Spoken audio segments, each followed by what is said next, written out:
Because of the following special broadcast, The Lucy Show and The Andy Griffith Show will not be presented this evening. Word Balloon is brought to you by the League of Word Balloon Listeners.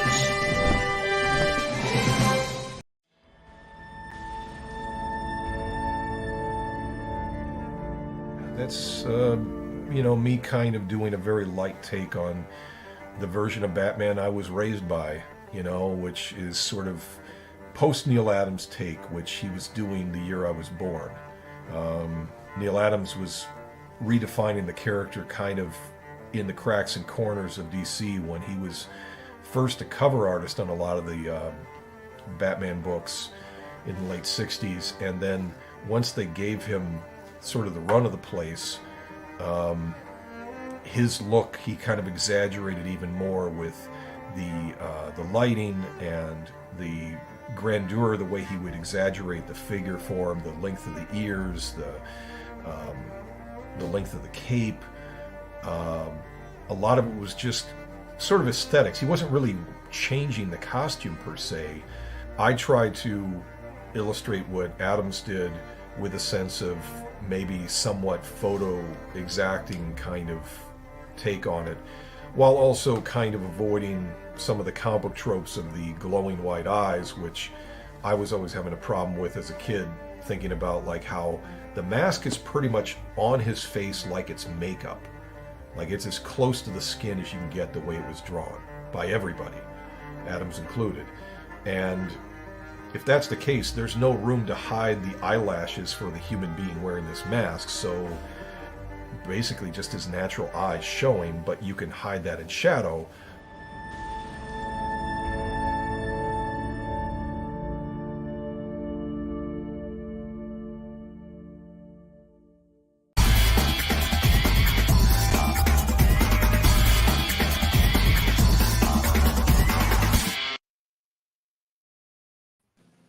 Welcome back, everybody. Time again for Word Balloon, the comic book conversation show. John Suntress here, two of my favorite people joining me today. Long time, exactly. Yeah, I know. What, you guys? Yeah. Mike Oeming, Taki, Soma, welcome back to Word Balloon. Hey, buddy. Thanks for having us. Hey, everybody. As always. No, great to talk to you guys.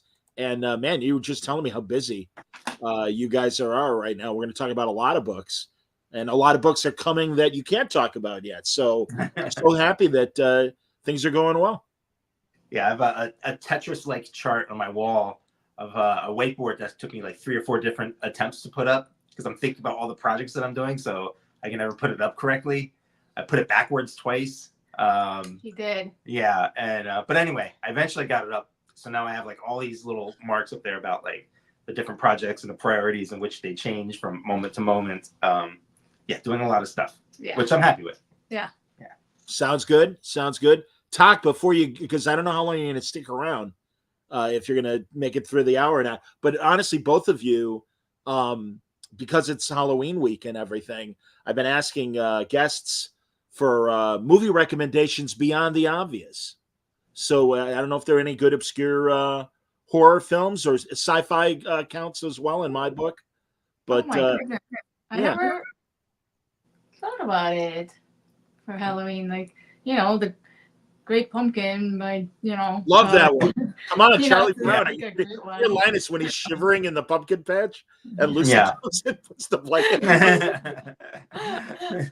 But that was I'm not a huge horror fan, so I don't really have a recommendation. Do you? Yeah, I'm more for the nostalgia of Halloween than the horror of it, right? So yeah, the pumpkin patch was one of those things. Like I remember just waiting for that every year. Those and like the Rankin Bass specials, so they still like impact me to this day. So I would suggest that.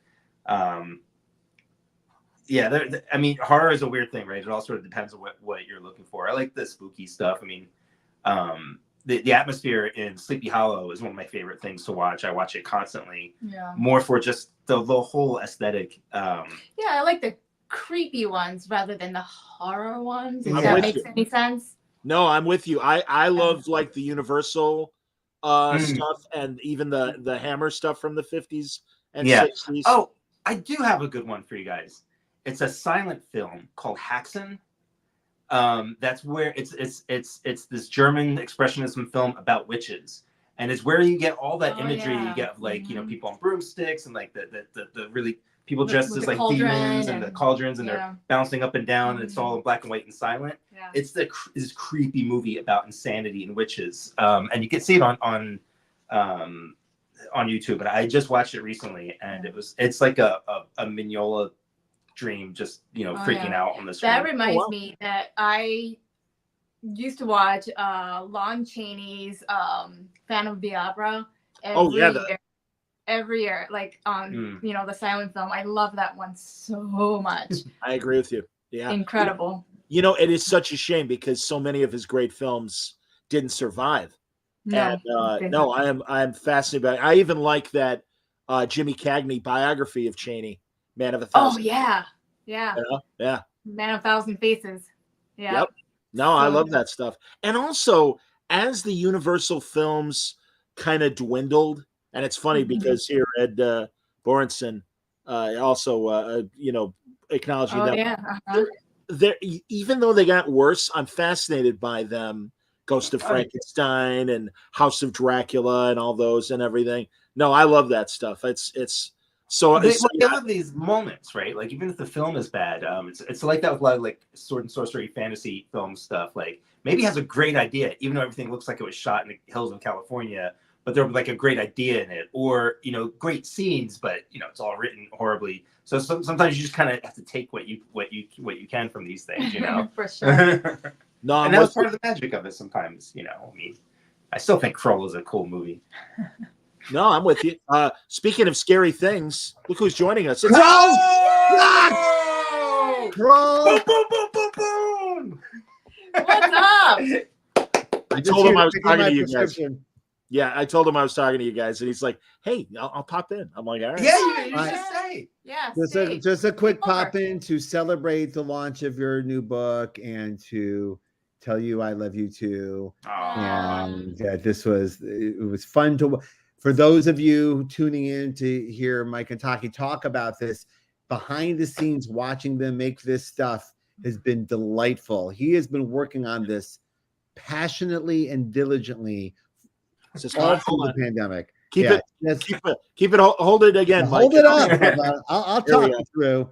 This is so many of our books are made with such passion that and that's the one part you can't really show people. I can only tell you, oh my God, was this made with such passion? The kind you would definitely buy it if you knew how much passion this was made of. So thanks, buddy. Thanks. And I just want to say thank you, Bendis. So spooky. That's just good. No, it's Ben. No, I forgot. Yeah, but I would call Brian or text him during the making of this because it changed a bunch of times. We'll get into that. And but man, I don't even know where this thing is anymore. There were times where it just completely collapsed under its own weight and was being rewritten, and Brian was always there to be like, no, you're doing fine. Just tighten this thing up, or concentrate more on the family stuff, or don't explain so much. That kind of thing, and it's people see it's all there. It's fantastic. It's really, really good. And anything I said was, oh, that's great. That is what I remember. I don't remember anything other than that. And Murder Inc. Before you go. What? 6 issues of Murder Inc. are out now. Oh, look at that. Yes. This is, by the way, our 3rd volume of Murder Inc. So people want, Mike, Taki, and I have a whole new universe of crime fiction that we've been toiling over for the last few years. And we're so excited because just as we were wrapping up the 3rd volume, we just got word that the TV show goes into development, which was not a goal, even though we've been lucky enough to have that happen to us in the past. We are smart enough to know, well, you got yours. That's it. So, so the fact that we got getting another chance to develop this universe is really exciting. So, for those of you who have supported us, and we've got some really lovely notes the last few weeks, particularly as we landed the plane on this volume. Thank you for supporting our new stuff. We really, really, really love this book. So, thank you. Do we know what network? Yes, it's going to be announced very soon. Okay. Yeah, where my overall is. I told you, you know what's I going do. on. All right, I do You know. I the didn't know. deal. Yeah, I didn't know Yeah. if you again wanted to say yet, but yeah, Murder Inc. Everybody wrapped up already last week. Or Well, yeah, we the sixth Volume 3? issue, which I genuinely believe is the best thing the three of us have done together. That one single issue is like my favorite thing. I couldn't wait to get it out, and it was nice when people were writing us. Like I was like hoping people would see it for what it was, and so we have 3 volumes out. It tells a whole big giant story. And the only reason we're not going to do more is that the 3 of us have already embarked on our new Dark Horse book that will be coming out in the future. Yeah, but that's a ways away. Yet to be announced. Yeah, to TBA, but we have pages drawn and colored and written, and we're already underway on a new thing.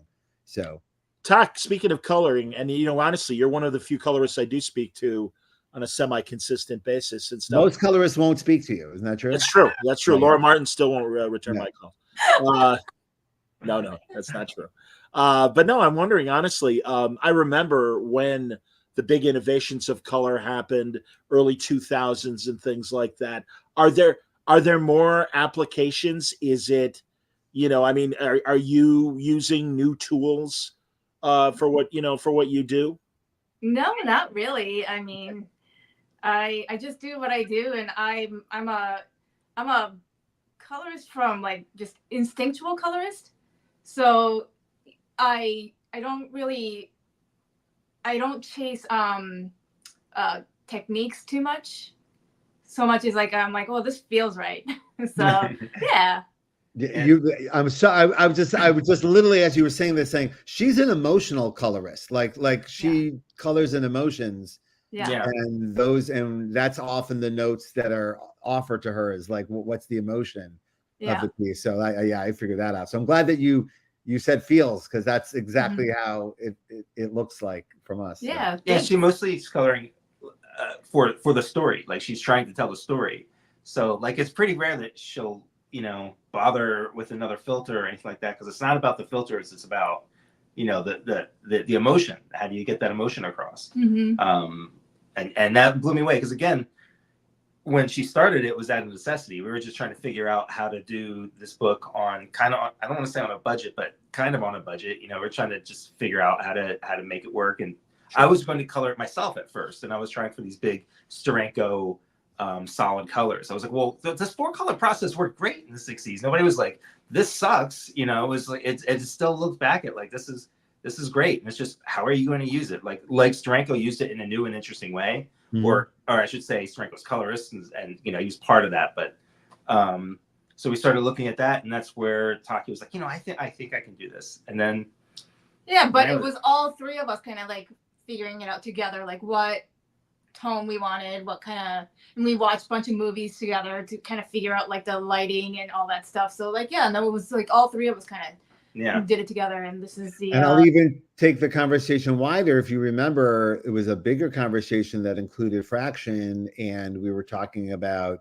the headline being that just because we have all the colors now doesn't mean you need to use all the colors all the time 100%. for everything. And that there was a lot of over rendering going on in mainstream comics, and from that conversation came the palette choices you made on Murder Inc. and the palette choices that they made on Hawkeye. If you remember, definitely. There's a lot of artists who went back to that very simple 4-color process, flat, and it's totally valid. It just carries a different tune. It's funny. Like, I want to get really, really snooty right now. But I was watching a documentary about Toulouse-Lautrec.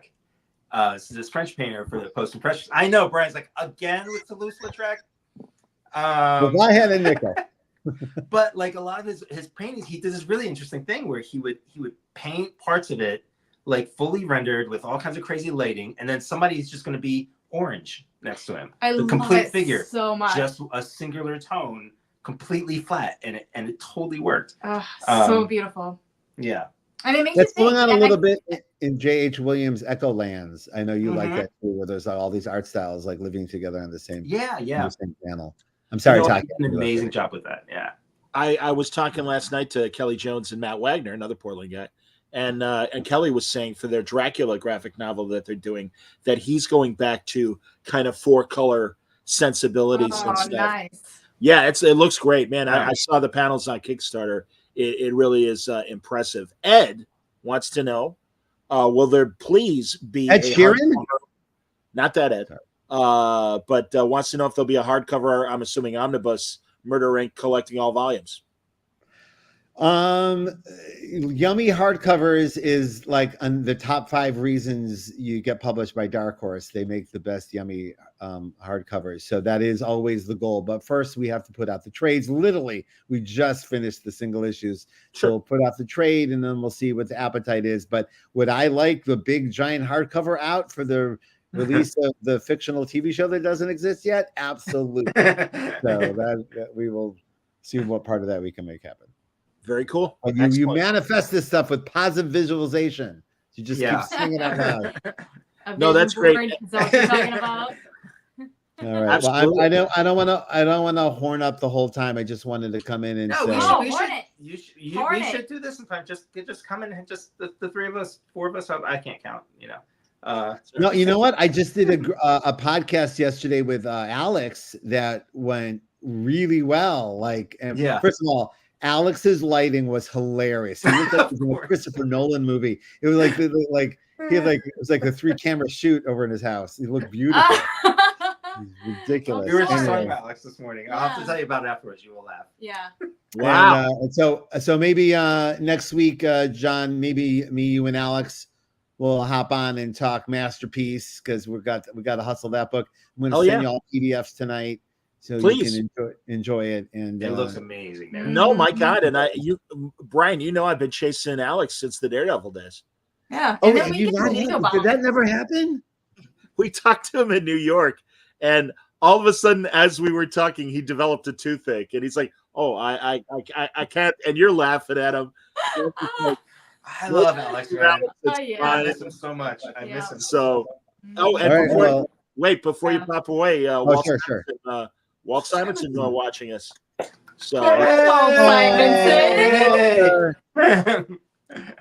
hero, man. Walter. He's why I like the word. He's why are doing well. Yeah, really. I'm glad you and Weezer are feeling better, Walter. Yeah, Jesus, and I'm glad you guys made it to New York, Walter. So, all the best, Walter, and let's talk soon. And same with Weezy, for God's sake. That made my night. Thanks, Walter. Okay, John, Mike, Taki. You know what? It's so funny. Like something came up and I was like, let's bother Walter about it. Like, no, let's not bother him. So I spent a lot of day not bothering him. So I understand. Do it. I understand, man. It's like, I always say that about people like Walter. I'm like, I don't want to be Kathy Bates, man. He was very kind enough to give me the house. I didn't mean that far, but okay. Jesus. No, Christ. but you know what I mean. I mean, regardless, it's like, all right, don't bother Walter too much. Say hello. It's cool. All right, that's awesome. All right, guys, have a great night. Good night, Brian. We'll talk next week. Later. Thanks, buddy. Later. Brian Bendis popping in. Very nice. That was awesome. That was fun. He should have stayed. Yeah, who else is coming by? Yeah. Come on, man. Yeah, who else you Mike, seriously, like the greatest compliment, and it really is more about the guests than me. I mean, I'm here every day. It's not a big deal. But truly, like Walter will watch, Gail Simone will watch. Oh man. Wade. I mean, it's just like it's ridiculous, and it's like Jesus. There's got to be something better on YouTube than me. Well, no, I mean, I swear I watch more of YouTube than anything else right now. We're very picky about our television shows. Good isn't quite good enough because we were spoiled by there was a long stretch of television that was so good that stuff that's fine to watch now. I just can't. It won't suck me in. So I'd rather watch an interview. I'd rather watch a documentary on YouTube, a real one. Not like whatever. And actually, there's like one of my favorites is a lot of historian stuff, and there's a lot of great like armchair historians who are like putting together like a PowerPoint show and just bring me through some obscure period of history. But especially with comics, there's so much comics material, whether it's artist writing or somebody like Comics Tropes doing a video about an obscure comic book artist who did this one book or something, and all the stuff coming out of Japan. History of comics, right? Yeah. So YouTube. Oh yeah. I don't know, man. It's a winner. No, I'm so with you guys, and also, man, I'm really happy for the tapeworms out there that are pirating old BBC documentaries and things. Oh yeah, No, sure. there's a lot of good stuff out there, absolutely, and a lot, like you said, a lot of armchair expert stuff being made as well. No, I'm with you, Yeah. 100%. Well, and Mike, also speaking of that, and getting into some of the books, I remember us bonding over UFOs and ancient aliens and things like that. Yeah, and of course, what immediately comes to mind is you and James and Blue Book. Glad to hear Volume 2 is on the way. Yes. Which we've been working on for a while, and like I wasn't even paying attention to, whether or not. Well, I never pay attention to anything once it's published. Like it's all about the actual work. Sure. A lot of people feel that way, but so I think it was still going on Substack for a while. I'm not sure if it is still or not, but we're pretty far ahead. Like this arc is almost finished already. And this one covers like the early UFO sightings of Kenneth Arnold, and not just Kenneth, but there was a whole crazy scene going around him that like ties into the JFK assassination in a weird way. There's all kinds of just weird stuff because you have to remember, like every dude in the 1950s, they all were in the military. They were all in World War II or adjacent to it, right? So then afterwards, many of them still either continued to work with the military or they had these connections. So it made for a very interesting, weird time where there's a lot of crossovers between stuff that doesn't make any sense that it should. Just a really quick story was when I was doing the research on this, one of the early things that Kenneth goes to investigate is called Maury Island, which where there's this UFO sighting and supposedly this like, it was this broken UFO where pieces of it were falling off and it fell into the water. And it's not that far from here, I think like in Everett or something. And one of the guys who was involved in that, and I'm forgetting his name, but I'm sure one of the viewers will pull it up. He ended up getting arrested as one of the 3 hobos during the JFK assassination. Wow. Yeah. So he was this dude who's all into like the CIA stuff. And like, it's all just like, just fucking weird, man. It's a small world is basically what it is. Yeah. Well, you guys remember Eisenhower's farewell address, beware the industrial military complex. And again, alive and thriving in the 21st century with companies like Blackwater and other things. It's just part of the DNA of Army and intelligence and the like. And I feel like we're jumping ahead a bit, but like because of that particular thing, when it comes to this question of like, do you believe in UFOs? Do you think so and so is happening and stuff? My one real, of course, I want to believe in this stuff, right? But my one fear is that whole situation that you're talking about, the military-industrial complex, all of the government agencies that are all built on secrecy and sort of these stovepipes of information. So my fear is this is like a really bad game of telephone, that basically there's like secret crash stuff, secret retrieval stuff of stuff that's crashed. That gets mixed into like a few reports of somebody seeing something that might have been a UFO. And those things just sort of pile on top of each other. And people are gathering information that looks very much legitimate that they truly believe in because they're like, well, I know this top secret stuff that said this top secret thing. But it sort of like instigates itself in the way that like a bad game of telephone or a rumor does. I don't know that that's what's going on, but that's kind of my fear. And like the longer I pay attention to it, I'm like, either this is way more existential and crazy than UFOs visiting us, like some sort of consciousness-driven craziness, or this is like, it's just this sort of like bad game of telephone that's just, self-perpetuating, because of all the secrecy and whatnot. Tak, are you into this too, or do you like that's my? That's all right. Don't be so. Well, subtext of shame. Yeah. I'm absolutely a complete skeptic who is completely like curious and want to believe, even though I am a skeptic. Like I'm like, none of this is actually real, but I want to know like what is that? What kind of ship does Bigfoot fly in? Well, I mean, Bigfoot is not a conspiracy. Like he exists. Come on. Well, Yeah. I was going to say this Isham says it's all just a game of government agencies playing pranks on each other. Well, what about that military footage from last year or earlier this year? I mean, come on, what the hell is that thing?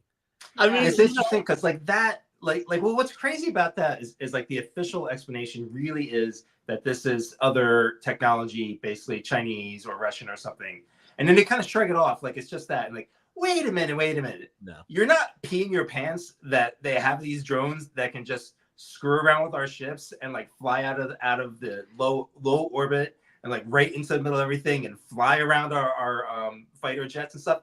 That doesn't bother you. You just say, oh yeah, it's just that. Yeah, so that doesn't really make sense either because. Well, I mean, really, like it's probably something that we have, right? But only like a very select few are privy to, and sure. You know what I mean? Sure. Like, so even though like, you know, you have like top military person saying like, well, we don't have that technology, but maybe they do. I don't know. Secret breakaway civilization. But look, you know, the very fact that like we have sightings, but nothing happens. Yeah, there's no attacks, there's no like, you know, anything like that. So like that kind of tells me like it's benign. Even our world and technology isn't really that different than the 50s. You know, we had nuclear power and that changed a lot of stuff. What was the next big thing that changed the world after that? Like the internet doesn't count. Like that's great information. That was definitely like a little blip. But you know, you can't compare that to you know, gaining nuclear power and how that changed. Well, like honestly, the cellular technology, you know, and that stuff was just getting developed during World War II. Yeah, the infamous Hedy Lamarr, ironically, the actress, you know, kind of devised it, and you know, and a lot. That's all I hear is, oh no, that's how we do frequency skipping and the like. I mean, you know, it's so I would say that's funny. At the end of the 20th century, we had a big discussion on my sports radio station, which is where you want to have historical significance. But you know, we were like, so what was man's great achievement of the 20th century? And I'm like, how about like the moon? And they're like, nah. I'm like, leaving the planet is not the biggest thing. I'm like, I don't know. I vote for the moon. Or did we get to the moon? Hey, just watch it, Joe Rogan. You know, politics aside, as soon as Joe Rogan declared himself a moon denier, a moon landing denier, like, okay, as I'm sure you guys are. I mean, that's the problem with conspiracy stuff. It is a slippery slope, you know. Yes, you know, like I'm not a conspiracy theorist. I'm just fascinated by this stuff. Yeah. But I see why it's so easily people can just go off the deep end. Like specifically in this book, I'm going to promote this Shelley Bond's file. Project Monarch. We'll get to Monarch. Absolutely. Please continue. But that particular thing, Monarch was a real CIA mind control program. And it's not a conspiracy. This was real. There are real documents about it. There were public hearings and all this stuff.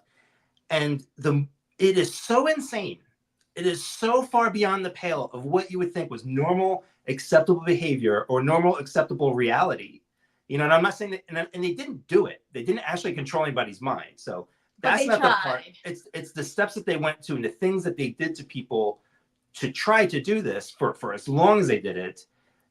It will make you believe anything. Like once you see that happened, it's not so crazy when people start thinking these other things about faking a moon landing. Why would you do that? Or I'm not there. I'm just saying I understand how people get into these crazy rabbit holes because all you really need is like a couple of these real life things that happened. And then you start comparing that to other stuff and it doesn't seem as insane. Yeah. Now, and then it gets scary. Am I right? Is Project Monarch, is that when the government was like using LSD and things to? Yeah, there were a couple of these mind control programs. Some of them that we outsourced. He's talking about for Monarch. Yeah, my book is definitely a satire of this stuff. Sure. So it is hopefully a comedy. No, it's absolutely a comedy. So yeah, we definitely delve into that. We tie it into like the Stanley Kubrick film conspiracy theories. Some of those also have a lot of themes in it about possible mind control stuff. Some of my favorite conspiracy theories are around Stanley Kubrick films.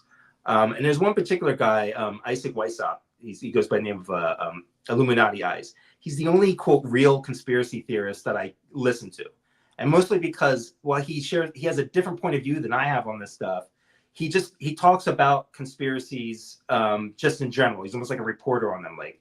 And he wrote this great book called Kubrick's Code. And he breaks down all the different sort of conspiracies about what's in the films. And it's super interesting because as artists, Taki and I have run into this thing where people misinterpret what we're writing or drawing to have some sort of meaning to it. And sometimes they're really good theories and they make sense. And as the viewer, oh, I see how you would think that. But sometimes a butterfly is just a butterfly and a bear is just a bear. A bear isn't always a metaphor for, psychic trauma that's used on children and stuff, But all that imagery is in the films, especially in Eyes Wide Shut. Like, it's just full of the stuff that you could interpret one way or the other. But I think that was Stanley's genius, was he knew how to use sort of iconography and symbols that were powerful that could mean a lot of different things. And he didn't want to give a specific answer to stuff. Oh no, not at all. Right. Yeah. And but that's how human mind works.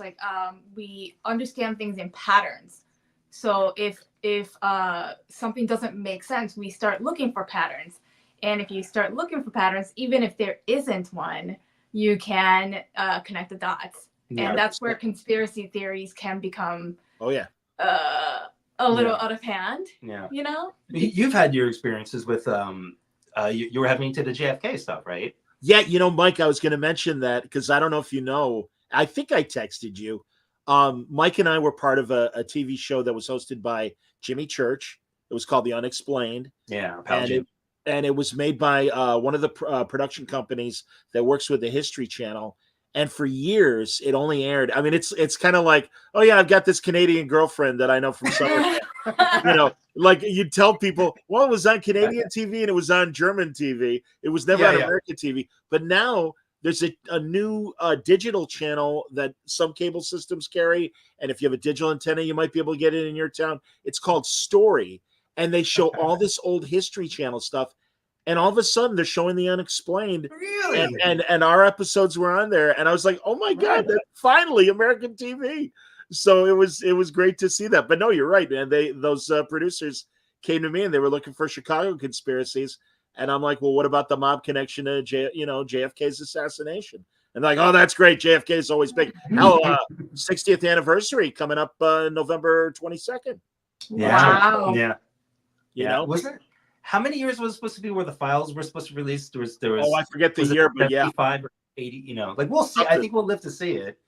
Well, it'll just be redacted papers. Like, look, they're public now. They're redacted, but there you go. And Oliver Stone worked with this filmmaker that I know, and I didn't have Oliver on the show, but I had the other filmmaker, Kurt Matera, and it was about Stone going through all the JFK info with the new released information since he made the movie 30 years ago.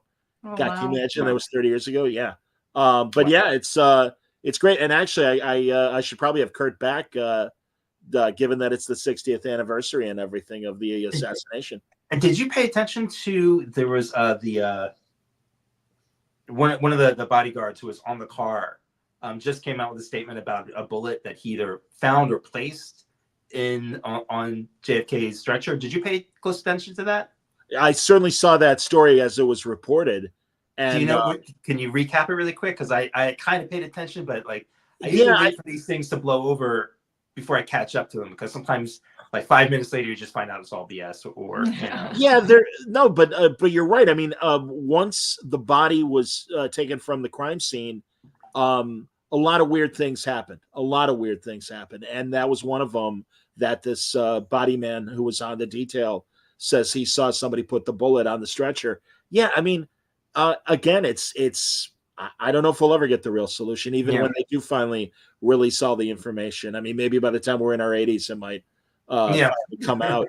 But no, it's insane. It really is, and it's just tragic. I mean, so Showtime ran this Oliver Stone documentary last year, and I would imagine they're going to rerun it again for the 60th.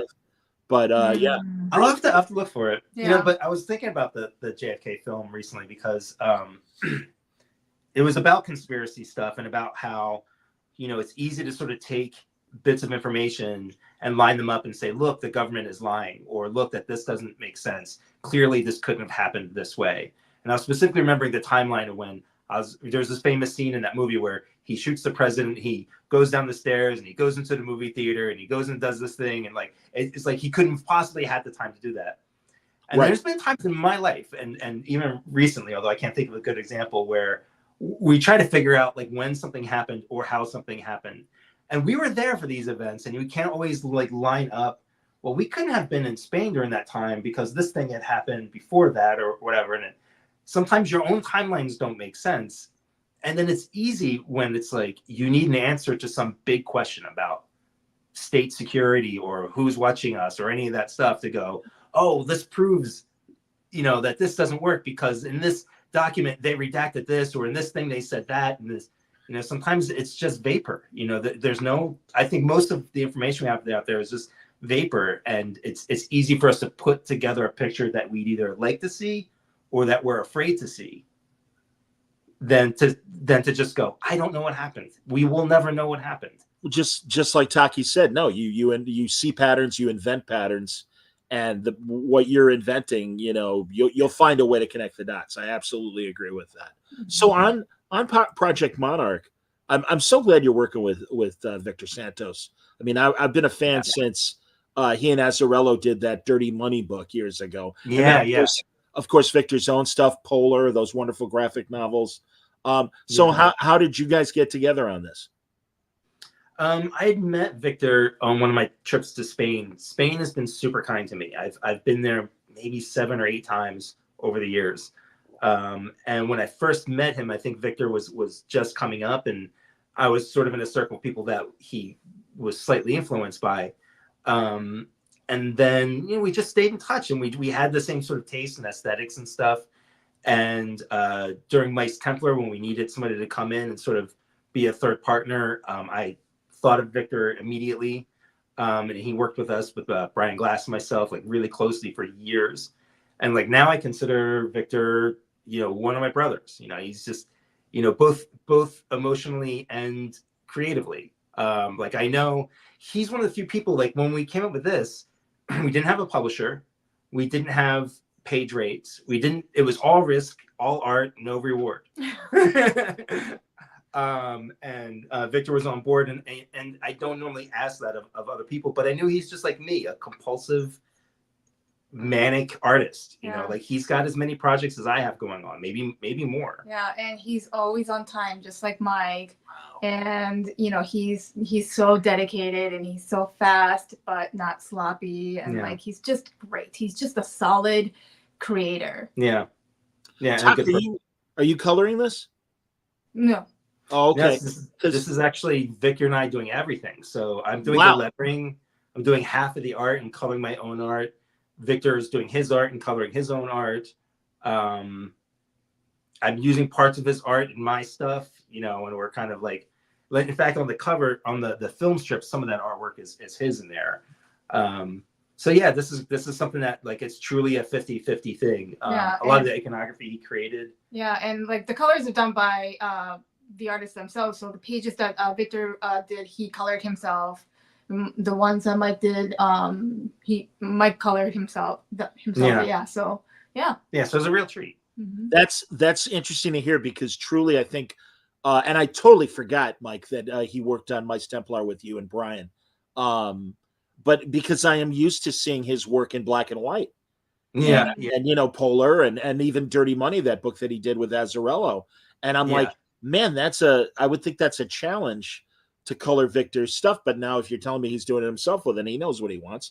So that's great. And that's cool that you're both collaborating from an art standpoint and a story standpoint. Yeah, it feels really good that the first time I had to go all out and like letter and color my own stuff was with Victor. So that made it even sweeter for sure. Mm-hmm. Outstanding. Is this going to be a graphic novel? Is it is it going to be monthly? What's the plan on this? Oh, for Monarch. Monarch, it's just this one graphic novel. And who's it through? Dark Horse. Yeah. Excellent. Yeah, Well, and it's out now. And then Victor and I, we have plans. Is it out now? Stuff in the future. Yeah, Yes. it's out. Yeah, it's out. Yeah. Oh, so excellent, man. Oh, very cool. Unlike a floppy, like when the floppies come out, you need to be like right on top of when it came out. But like the books, you can kind of keep selling for a little bit, so they're easier to grab than the floppies are. Yeah. Well, yeah, it's a complete story, so you get it. It's done. And honestly, guys, I worry about the floppies in terms of they're getting more and more expensive, and I don't mind plopping down 20 or up on a graphic novel. But when it's $5 an issue, it's like, I mean, I don't know. I don't know what the answer is. I certainly don't want, I mean, again, I'm old enough to remember when 17 pages was enough for a comic book back in the 70s and stuff like that. Yeah. I certainly don't want to go back to that. I don't know.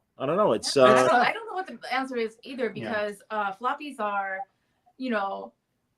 it's labor of love, right? It's expensive to produce, and it's a lot of work to produce, so but so is a graphic novel. I mean, like, you're making a comic that, like, you're not seeing any kind of, payment for, like, months at a time, rather than, like, if you do it monthly, then you're getting paid every month, So, I don't know. I don't know what the future floppies are, but they're still around and they're still strong. So let's hope that they both exist. Yeah. And they keep existing, Yeah, my guess is with floppies that it's a strong but marginalized economy. But it always was, like, marginalized, like, especially nowadays. Yeah, I mean, it's always like, for as long as I've been reading comics, which isn't very long, but you have to go to a comic book store to read floppies, right? So and people forget, like, for as big as of an impact comics makes on culture, there's only about 2,500 stores. And to put that in perspective, there's about as many vinyl album stores, which has made a little bit of a comeback, also kind of from the time of comic books.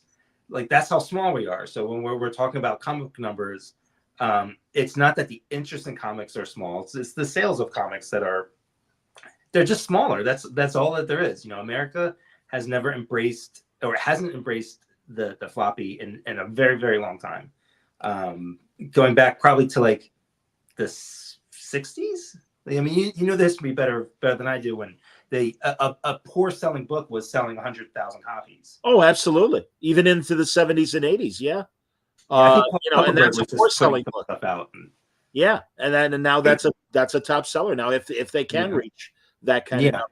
Tak, I remember, again, you're somebody that I knew from the Bendis board back in the day in Jinx World. Mm-hmm. And this is before you and Mike were together. But so when you mentioned that, how long have you been into comics? When did you start reading? Because I was aware of your stuff looking when you'd post your sketches on the Jinx World board. Yeah, so it wasn't that much longer before that I started reading comics. So I was that was like 20 years ago. Well, I know, but I was like, I was in my mid to late 20s when I was like starting to read comics. So that's great. Like I was a late bloomer in comics. Yeah, but I mean, she had grown up in Japan, where what you say is in Japan they don't say which comics. Well, yeah, how's it go? The saying. People don't ask you if you read comics. They ask you which comics are you reading, because it's just a normal thing. Like, everybody reads comics, young, old, female, male, it doesn't matter. Everybody reads comics. Comics are everywhere. Comic shops are, consist of like, buildings that are like 3 stories high, no problem. They just have an assembly line of like comics that they produce about anything and everything, and they try to do it cheaply so that like it can just keep going. Yeah, that's why it's always frustrating when people will compare Western comics to manga comics. I think you compare Western comics to I don't know really, but it's such a different culture. You know, I was gonna say European comics, but depending on where you are in Europe, it's just as strong where it's everywhere. So it's like I don't think it's like the lack of sales have to do with what's being made or how it's being made. It's a larger cultural picture. It's a way when people are arguing over, you know, well, comics aren't right now because of this or this or this or whatever. It's like you're missing the picture. You know, you can't see the forest for the trees if that's what you think's wrong for such a small market. It's a teeny tiny market in the grand scheme of things. Well, and again, you're right. Depending on the country, and I mean, I love it. Was great to have my mind expanded back in the 80s and 90s when I'd see Belgian comics, French comics, British comics, certainly. And you know, I got to be honest, it's the manga thing of reading opposite. Really, it I don't know. I'm an old man with a VCR blinking 12. You know, I honestly, I try so hard, and it's hard. I don't know. I can't do it. And I appreciate a lot of I am anime. Japanese, and I did grow up with manga, but it's not my thing anymore at all. Like I just don't really gravitate towards like manga much. You know, yeah, I like comics here, the Western comics. Like that's part of it's the storytelling that, you know, one of the main things in comic book art is objects should be moving left to right. And the reason for that is because that's our reading order. When you read something, it's left to right, up to down. So that's why it can be harder to read it in manga in its proper form the other way around. And I don't have a problem or issue which way it wants to be presented. You know, like if you want to present it like true to the culture, that's fine. If you want to sort of make it easier on American audience, I think that's fine as well. Sure. But that is the barrier, right? And that is like why it's tough for some people to read the other way around, because your eye wants to go this way. It doesn't want to go that way. right. You know, not in the Western side. Right. I'm with you. Taki, am I remembering right? Aren't you a Buffy person? Are you all right? I just found it and I'm halfway through it on Audible. That's Slayer's miniseries. I was going to say about that. Yeah. Are you listening? Have you heard it? Are you aware of this?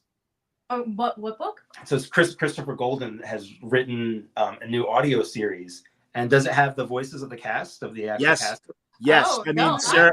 I was not aware of this at all. So Yeah, Sarah Michelle isn't in it, and Nicholas Brendan isn't in it, and Allison Hannigan isn't in it. But Chris Golden co-wrote it with Amber Benson, Tara. Nice. Oh wow! And I mostly like it. They've introduced it's obviously post series a few years later. James Marsters, Emma Caulfield, Anthony Head is in it. I'm trying. Hey, Emma Caulfield has MS. Oh, and wow. Have you guys talked about it? I mean, she makes the con rounds. You ever talked to her? No, I've never met her. Okay. She just sees solidarity in other people. Yeah. Hell yeah. Absolutely. Yeah. But yeah, it's interesting, and they have a new child whose Slayer powers have just activated, and they're kind of helping her along. Charisma Carpenter's even in it, and yeah, I mean it's great to hear. It's on my list to get. You know, I'm a big fan of Christopher Golden. Great writer. We're both fans of the old show. Yeah, definitely. But Taki is like this deep into Baldur's Gate 3 right now, so she can't really see anything else. That game is sick. Hey, I didn't know. Is this your guys' couple name? William says, "Good evening, Soming." I have not. Good. Soming, yeah, that's. I love that business name actually. Oh, that's Soma great. and Oeming together, yeah. Of course, no, that's terrific. Yeah. Hilarious.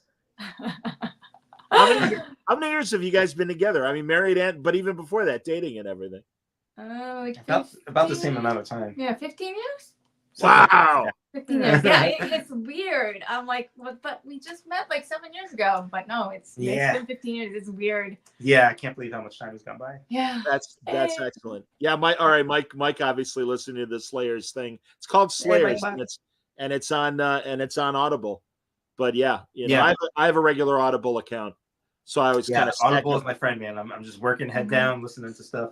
Yeah. Right now, I'm listening to a book called The Black Tongue Thief by this guy Christopher Bulin, I think his name is, and he did this other amazing book called Between Two Fires, which was a medieval plague fantasy book, which was good timing for a project that I'm working on now. That's like plague fantasy. Like it just happened to be listening to at the same time. So it was good stuff. Yeah, Audible is amazing. Very cool. William says Baldur's Gate is fantastic, although the new Spider-Man video game stole my attention. All right. Ooh. Wow. All right. I understand. Hey, William. William's a good dude. Yeah. That's cool. We Glad love he's watching. So, Taki, you were telling me off the air project that you guys are kind of pushing forward. Van Gogh is finding some traction. Yeah, we found a home for it, and we're hoping to announce the whole thing like in spring. Yeah, spring. So I'm very excited. Just the two of you, or is anyone else involved in that? Well, I wrote it, and he's doing the art, and then I'm gonna color it and probably letter it. Yeah. Or some sort of comedy, but it's just the two of us. Yeah, just the two of us. That's great. No, that's excellent. Very, very cool. We've been excited about this one. It came out of like, well, you can talk about the origins of it. So we were just watching this TV show, and they were talking about this new theory that like Van Gogh possibly didn't kill himself, but that he was killed. And I was like, oh, that's fantastic. I love that idea because, my father died from suicide. So oh wow. I was like, yeah. So I'm like, man, I would love it if I can just rewrite history. So it kind of just came out of that, and I did a bunch of research, and Van Gogh 88 came out of that initial thing. I just really, really wanted, like it's a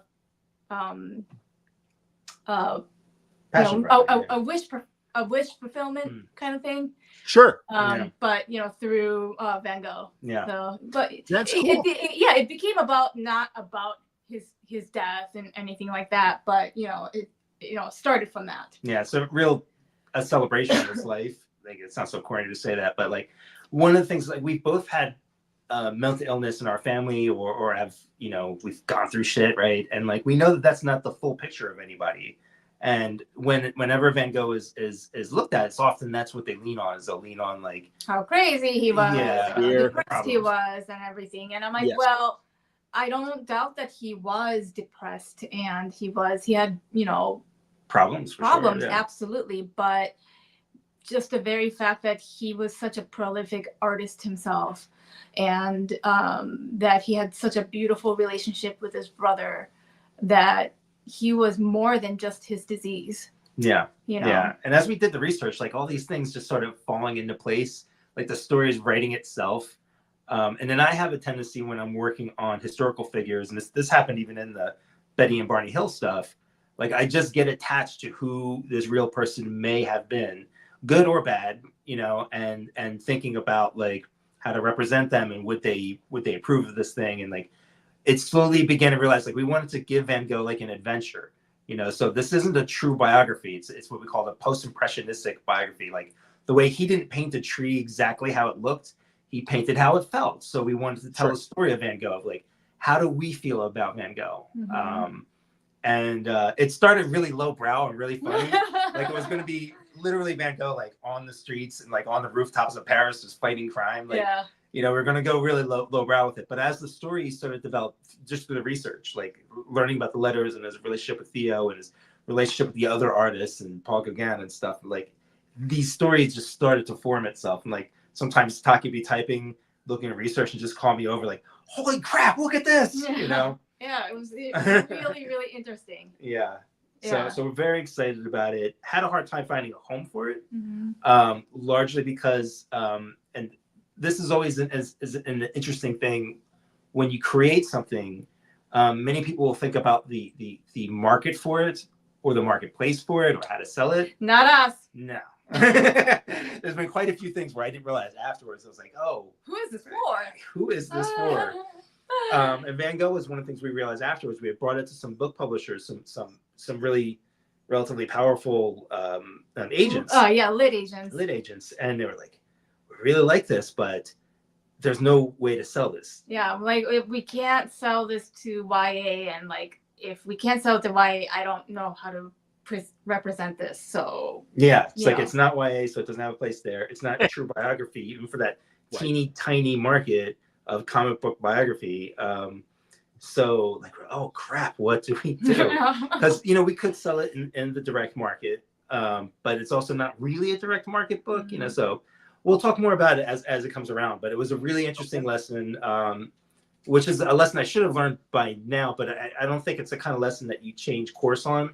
It's just something you need to keep in mind of like, oh, okay, I'm going to do this children's book with really violent mice. What am I doing? No, I'm gonna stay the course and just keep doing what I'm doing, because I just say, if you follow your heart, then you can't go wrong. All right, it takes a while to find the right publisher or whatever, but that's the only drawback, right? So yeah, I'd rather make something that speaks to my heart, and that I have fun in, and like I enjoy, than to worry about if I'm going to have this many numbers of readers or whatever. Like I can't worry about that. Nope. Yeah. That's my word balloon philosophy. I cover the subjects I want to cover, and and hopefully, again, having done this for 18 years now, it's like either the audience is going to agree with me or not, and that's okay. I follow my nose. I follow my interests, and also doing what you're doing with this. A couple of things come to mind. Certainly Tarantino, the way he tells stories that start in history and then go to a place. And I think that's again, if as long as you know that you're not watching a documentary, I think that's fine. Like what was your kind of 16th or 17th century one shot early on? Maybe I'm getting the wrong time period, but early on, as in I think he's talking about the Parliament of Justice. Parliament of Justice, yes, indeed. My Mighty Neil Vokes. And it's funny, we're trying to develop a sequel in real time to it, so like a 20-year sequel. And that was like in this big Victorian, but it was totally fantasy. The setting was a Victorian city, which Neil does so well, that Gothic noir stuff. Sure. So hopefully we'll see that again if I can wrap my head around it a little bit more. But history stuff always interests me. My next thing that I'm doing is actually a historical piece, even though it's another anthropomorphic thing, and it's based loosely on the life of England's first historian, this monk named William of Newbury or Newburgh, and he wrote about like the time it's called the Anarchy. It was around the 11th century, where there was these two warring Queen Matilda and King Stephen were fighting over the crown. It's all the stuff that like House of Dragon is based on, really. But along with this real history of stuff, these very factual things, he was also writing about zombies and the undead coming back, and demons and stuff like that. So I was like, well, that's interesting. And he was reporting it as a fact. Yeah, because that's the right? life point of view then, right? Yeah. They were living in a very spiritual world, so they didn't really question that stuff. So like that story will be through Dark Horse. We'll announce it relatively soon, I think. And but again, it's based on historical stuff, and if I get to do more, I'm going to kind of keep it as historical I can without slipping too far into fantasy while that's still like an element. But yeah, just I don't know. History is super interesting, right? Like Blue Book, same thing. Even Project Monarch, kind of the same thing. Yes. Tak also, that reminds me, and especially with what you want to do with Van Gogh, of Brad Meltzer's show Decoded. And just like, I guess, this new theory about Van Gogh being murdered and not killing himself, Meriwether Lewis of Lewis and Clark, the people that did the cross-country expedition, for years it was, oh, no, he killed himself. And Brad really kind of proved that no way in hell, because supposedly he shot himself in either the chest or head first, and either one of those, there were wounds in both cases. And it's like I don't. Yeah, that's tough. So yeah. I mean, especially like a mustard, Brad, really, Brad's like he was murdered. I don't know who did it, But he was absolutely murdered. Wow, that's Yeah, cool. it was pretty. And his life after the expedition was very like he was so tied to politics that when a new president was in, he was kind of out of business, and he really did have a rough like final years of his life and everything. So, yeah, Wow. shit. So, Yeah, William, history like that is super interesting. absolutely. William says the story of your inspiration behind working on 88 is beautiful. It reminds me of your short story about your dad sleeping while standing, sincerity and love. What is 88? It's Van Gogh 88. That's the name of the book. Oh, excuse me. Okay. Well, we're calling it that. What? No. I just didn't understand when you called it 88 as opposed to Van Gogh. Yeah, it's called Van Gogh 88 because the whole story takes place during 1888. Gotcha. Which was the year that Jack the Ripper was active in London. Yeah, yeah. Hold up, sleeping while standing again, Tak, because I'll zoom in. There it is. Yes, of course. Very nice. Yeah. And the reason why we're bringing this up was because sleeping while standing began with a story about her father. Yeah. Yes. Yeah. No, we talked about that before. Absolutely. Yeah. Very cool. Very cool. No, great stuff, guys. And truly, I'm so excited for you. All these projects sound amazing. I'm so glad Blue Book in particular is continuing. And we're having a great time. I mean, hey man, I don't know if you again, Mike. I got a couple of years on. I got. First of all, I have a lot of years on Tak, but I have a few years on Mike. And I remember as a kid, I don't think it was more than one season, but a Jack Webb early '70s show called Project Blue Book. Oh, yeah, yep. There's some of it on. I don't know if the whole episode is on YouTube or Tubi, but I watched them recently, and like. It doesn't age well, but it's fascinating. Exactly. Well, if you're only a few years his senior, then it can't be that, because I'm only 3 years younger than him. Yeah, okay. And I'm only 29. Exactly. Well, you wear it a lot better than Mike and I do, Tak. That's a little kid thought I was 28 years old the other day, and I was so proud. I was Yay! Like, win a prize. Yeah, absolutely. Yeah, I was wearing a Spider-Man shirt, and like a bunch of kids came up to me, and they were just so enamored. They're just like, I just want to talk about Spider-Man with you. I'm like, cool. we can hang out. That a girl. Hey man. As long as you're still carded at bars, you're doing great, Tak. So that's excellent, guys. I'm really excited for you for all these projects that are coming up. So here I'm going to go through the litany here. Let's see. So is this the first issue of the next volume of Blue Book? I'm not sure. That's the first issue of the next volume. I'm not sure when that actually it's the stands because I'm not good at that stuff. No problem. But there's 4 or 5 issues that are already done, and it's starts with Kenneth Arnold, and it gets into Maury Island, gets into the Men in Black situation. Yeah, that's what we could say about that right now. And then we plan on keep going. And James Tinian is just full of great stories, and his interest in this is just as strong as ours. He knows the stuff inside out. Well, both of you guys, I think. Yeah. And then we have an editor. We have 2 editors, really. There's Greg Lockhart, who's also a writer of his own in his own right, and Daniel Chabon at Dark Horse. Daniel's more kind of overlooking the quality of the book, which like the production of it. It's amazing. Our designers at Dark Horse are just the best. But Greg really helps keep the train together. Like he keeps Tinian focused. He keeps me on my deadlines. And he's really good with helping us with the research, because there's like, no matter how much you know about this stuff, there's so much to get wrong. There's so much to forget. And again, people get mad. People are tracking all of this stuff. Oh, sure. That's not the right plane. Kenneth Arnold was flying in a PX-48, some blah, blah, blah, That's excellent. Shelley says she looks forward to Van Gogh. Hi, Shelley. Thank you, Shelley. Awesome. Thanks so much. And yeah, man, well, already on the stands, everybody. Monarch is out there, and have Project Monarch, and man, Victor Santos and Mike Oeming, writing and drawing. Yes, please.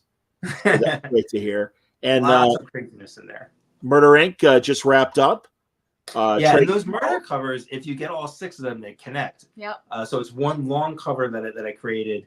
And on my YouTube channel, you can find a 20-hour documentary of that as well. If only I could have captured Taki's coloring on there. Oh, but goodness. She was suffering her way through it anyway. She needed the added pressure. What's your channel called, Mike? I think it's just the art of Michael Avon Oeming. Excellent. Yeah.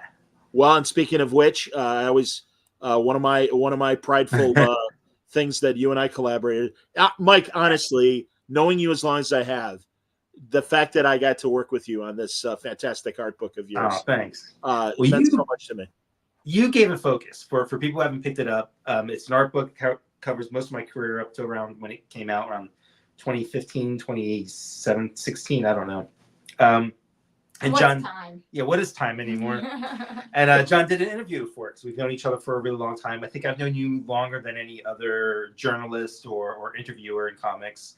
We did this great interview throughout the thing, and that's really what kept the through line of it focused.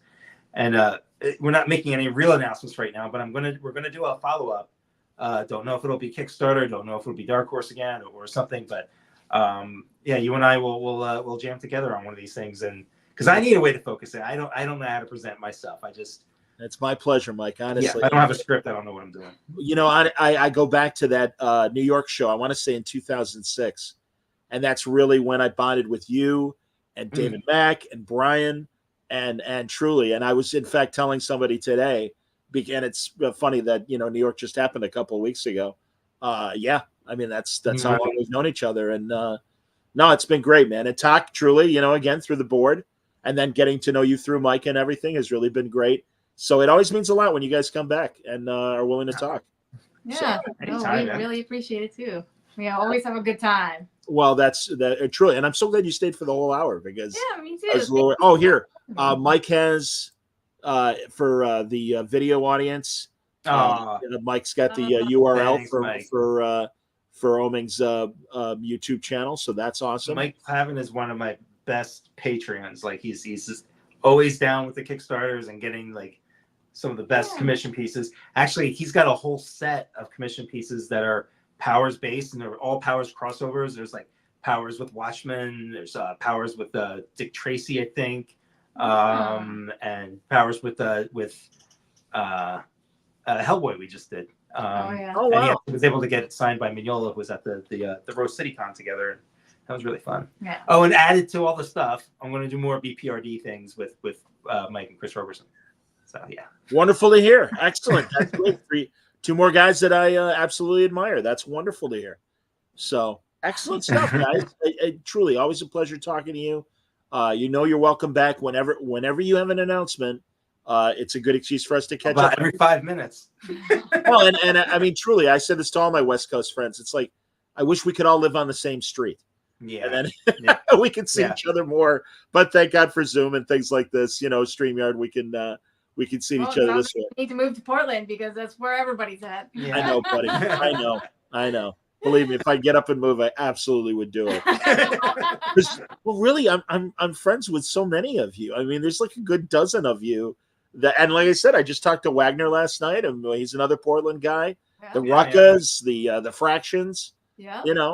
It's crazy. Sometimes we'll be over at like Brian's house or someplace, and like, they're all just people you've known for a long time, right? But every now and then you'll just look and you go, holy shit, wait, that's Matt Fraction.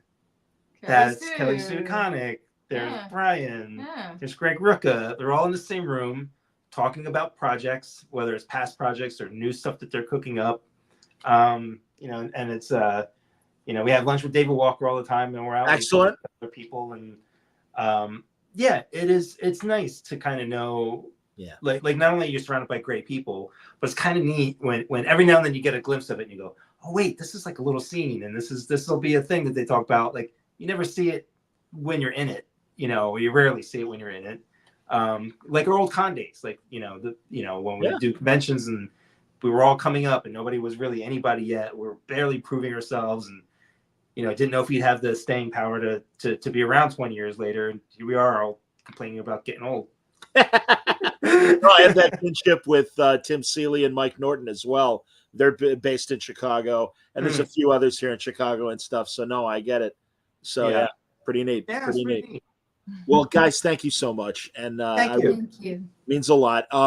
Hey, tomorrow afternoon I'll be talking to the man behind Xenoscope, and they certainly are perfect for Halloween to talk about their line of books. So that's coming up, and I'm lining stuff up for next week. Shelley Bond is going to come back next week. Ooh. Brian is going to come back next week, and hopefully we'll see if Malik joins him. Yeah, I'm betting no. But the fact that he did do another podcast, maybe he's finally warmed up to the idea.